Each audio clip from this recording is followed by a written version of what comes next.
Here's how to make a wacky bookmark. These are so much fun. I've included a direction sheet with the posting of the assignment, and I want you to know that if you can't print out the pattern I included for any reason, there's some directions at the end of the video for how to make your own pattern.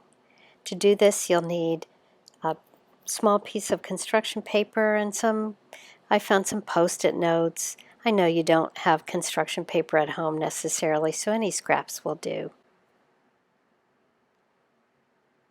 Just trace around the pattern and you'll be cutting out. And I want you to know at the beginning of this video, I didn't realize how harsh that light was on the right. I know it's not easy to see these things. It'll start to make sense though.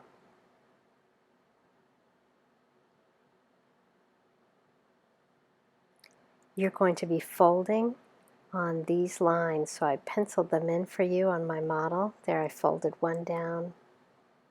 I'll unfold it and I'll pencil in the fold on the other side.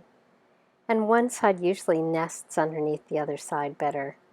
You can figure out which one that is. Now I'm ready to decorate and give my person some character. So I'm drawing some teeth, and my third graders especially who've done symmetry, I'm just going to fold that little piece of paper in half and cut some teeth with it folded in half, and that way I know my teeth will be the same on each side.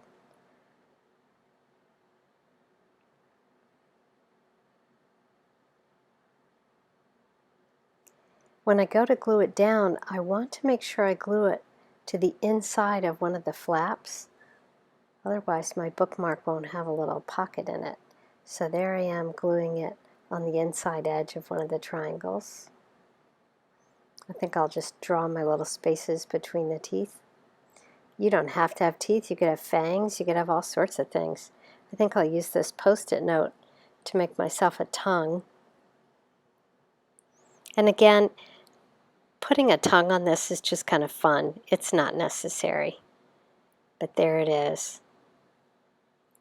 And I can still lift it up. I know I still have a nice empty pocket.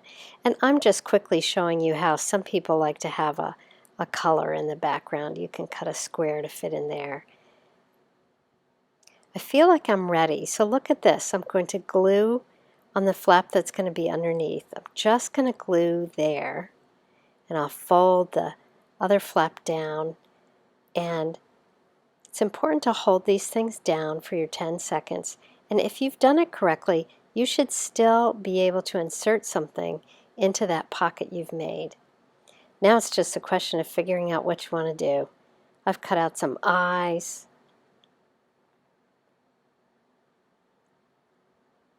And when I put my eyes on, I kind of have fun moving them into different positions.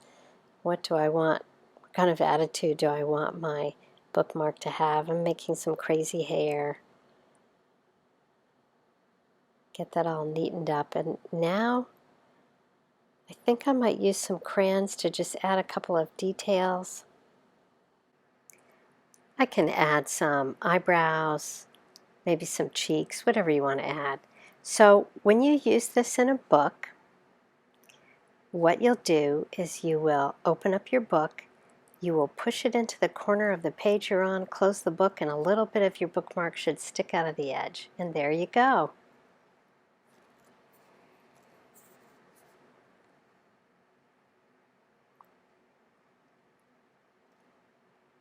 Take a regular piece of paper and fold it in half, just a piece of office paper.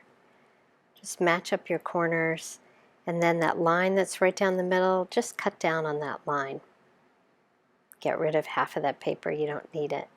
Now take the bottom edge and the side edge and match them up so that you've got yourself a triangle.